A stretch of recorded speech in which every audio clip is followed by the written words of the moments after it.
A show duct taped together by broken promises and hopes and dreams. Recorded in the corner of Wade's dirty bathroom. Get ready for WMBT.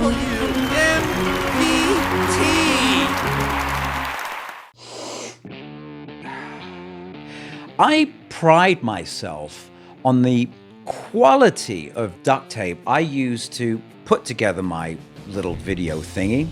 However, because today's episode is about Las Vegas, my home for the past 26 years, I decided to spend a lot of time researching with ChatGTP and interviewing Vegas leaders just to make sure the information I'm sharing is accurate and not too influenced by my personal bias. I'm going to cover everything from prices, dating, entertainment, shows, prostitution, and, of course, a little bit of history. I love it here. However, the city has changed a lot in my time here. For example, the quality of service has taken a bit of a nosedive. And may I also add, once upon a time, I used to be a happy-go-lucky womanizer going out virtually every night. I wish I could tell you I stopped because I grew up or found God. Oh no, I just can't afford it. Well, I am more frugal now. I stopped buying unnecessary things like Lamborghinis and condoms.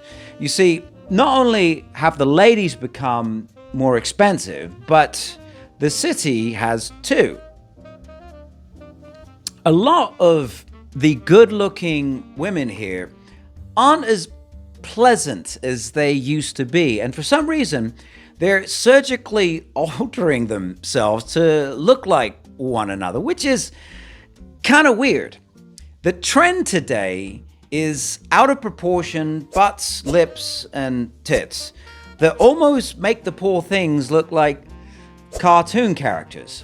Whoever told them that's a good look should probably be shot. Anyway, if you get lucky enough to get them to stop taking selfies for a minute and talk to you, there really isn't much there other than their material pursuits. So I hung up my guns for a life of masturbation, cheaper and more peaceful. Now, before you go jumping to conclusions, thinking that this episode is just going to be lady bashing, you're mistaken. The point is, us men have caused a lot of these changes to ladies and to the city. The population in Las Vegas in 2025 is 670,000, but it can surge to well over 1 million once you include visitors. So having 150,000 hotel rooms does come in handy. There are 60 major casinos, 30 nightclubs, and dozens of gentlemen's clubs you can cheat on your wife with. ChatGTP describes Vegas as Disneyland for adults. However, most folks these days are packing booze instead of clothes because they can no longer afford the prices. I mean, once you've paid the hotel fees, food, travel, parking, there really isn't much left to play with. As of June 2025, visitor numbers dropped by 11.3% compared to previous years, marking the first double-digit decrease since 2021.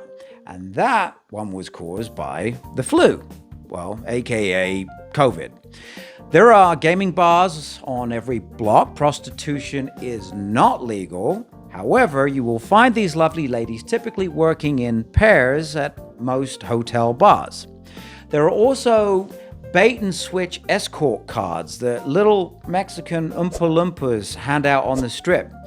To be clear, you will not be getting the woman on the card if you choose to partake. Parking these days is very expensive, so if you don't need to move about much, just walk or Uber. Now there's downtown. Well, definitely the economy option. However, you may have to step over a few homeless people that may end up mugging, raping, then murdering you. all because you're trying to save a couple of bucks. What I do love about Vegas is virtually everything is open 24/7. And it's nice to have the option of grabbing a drink at 3 a.m., which you can't really do anywhere else. When I first came here, I could valet my car at Caesars for free, grab a ribeye, drinks, and a prostitute for a couple of $100.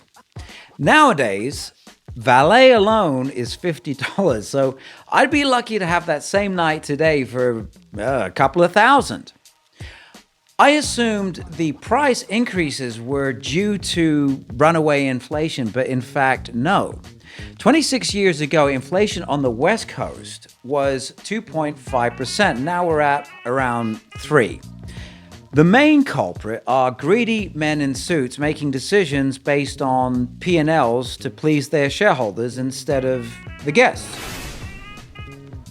If we compound 2.5% inflation over 26 years, we are at a 90% increase. So my $10 vodka soda back then at the bar to the left of the main entrance inside of Mandalay Bay should be about $19 today, right? Nope. Went there last week and it was $28, not including tax or tip. That is a 180% increase for that same well vodka soda, and Mandalay Bay isn't as prestigious as it used to be. It appears these casino executives are making short-sighted decisions at the expense of guests and the company's growth. Ultimately, they will end up losing their job because they won't have enough guests to support their salary. Case in point, Caesars Entertainment's $82 million deficit in this second quarter as Exhibit A. Recreational drugs, other than weed, have basically doubled in my time here. And now they're extremely dangerous to enjoy. That next bump could be your last, whereas 20 years ago, you could pick up a bag off the ground worry-free. In 1998, there were 30 million visitors in Las Vegas, so I naturally assumed there had to be a lot more coming today. Not really. It's up 36%. Cost of living is up over 100%, and the employment numbers are pretty stable, even though visitation is down 11%. That's 4.4 million people that haven't visited over the past 12 months. That's 5 US states worth of people that didn't make it here. My prediction is 10 years from now, on the Strip, there will be 3 billionaires and a handful of celebrities circle jerking themselves off in an empty casino because no one else is going to be here. There are between 70 to 100 shows in Las Vegas on any given night. Now, because I was a producer for over 25 years, I'm going to volunteer my 2 cents into a hat and give you my opinion. Unfortunately, though, there is only about 4 shows left in town that I still enjoy. Rouge at the Strat is hands down my favorite, a fantastic variety burlesque show that stays consistent every night, unlike my former favorite, Absinthe.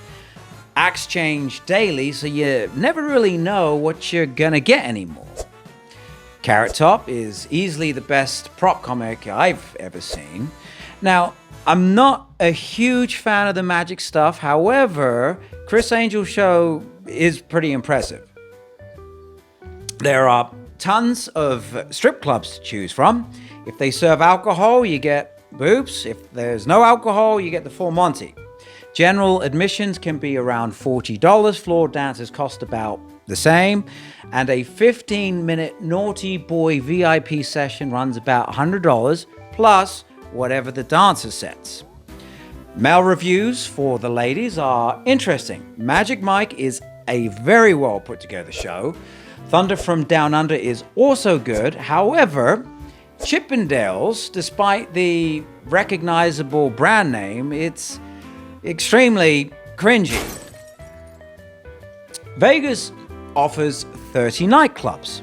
General admission for a popular DJ would run around $100 for the ladies, more if you've got a willy. Cocktails average $20, and if you're looking for a table, it's going to be between $5,000 to $10,000 plus. If you want to see your favorite band, there are 50 venues to choose from, and a lot of them are very good. I would, however, stay away from Allegiant Stadium. It seems they spent $1 billion on the construction and $10 on speakers. Many restaurants have moved off the strip, where repeat customers still matter.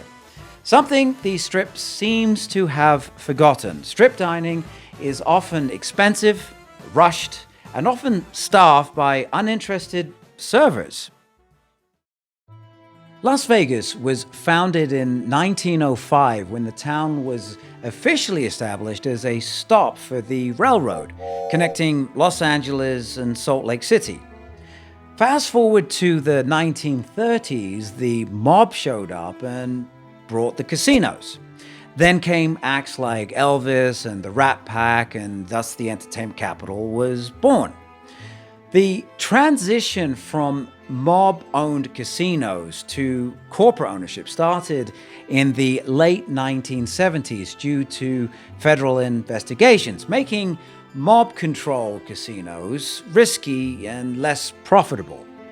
Throughout the 1980s, major corporations like MGM started buying or building casinos. This transformed Las Vegas into the bad service, expensive, family-friendly city we know today. Las Vegas, despite some of the changes, still remains a great place to live and visit. It's virtually impossible to fully grasp what this city actually is without coming here. I mean, you can read all the guides, study the history, but you'll never really truly get it until you step foot on the strip. Anyway, to all of you out there, wherever you are, cheers, good health. Wait, Martin's video thingy. Oh, God. Don't subscribe. WMBT.